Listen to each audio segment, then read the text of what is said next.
This is actually a really nice backpack at 80 bucks. I bought it on Amazon, and I think that Amazon has actually become a reasonable place to buy backpacking gear. I found lots of actually really good stuff, and if you would like a video where I break down all of my top finds on Amazon, I will have a link to it over here, so make sure you check that one out. But this backpack is very simple. You've got a couple of minimal little organization type pockets. You can't really fit much in here. Now this isn't a perfect backpack, of course, but it gets the job done.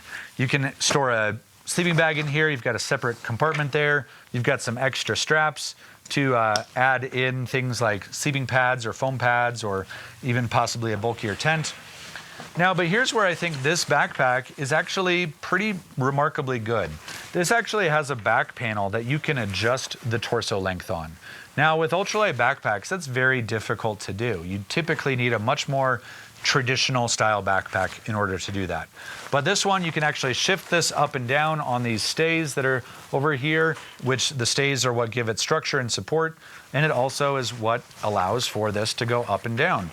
So, this actually was a backpack that my wife also used and truly loved. It fit her really good while also fitting me really well, despite the fact that we have very different body types and body sizes. One thing that I have found in my quest for good budget gear is that backpacks are actually one of the categories where I really believe that you don't need to spend top dollar on. Yes, I do love my $400 Z-Packs, but an $80 backpack, I actually found another $120 backpack that's really good. And that sub 200 or right at 200, there are some really wonderful options for great backpacks out there. All right, let's talk about stoves for a minute. I think stoves are one of the biggest opportunities for really saving money. I think that it's very common for people to spend very top dollar on a stove, like a $130, $150 Jetboil, because they're cool. Jetboil has great marketing. It might seem like the best option for you. And to be fair, like Jetboil actually, in my opinion, has a pretty good place in the market. I will admit that I have made some videos where I truly knock Jetboil. And I don't actually think that it's a bad product. I just think that if I'm going to be spending $130 to $150, it has to be really, really worth it.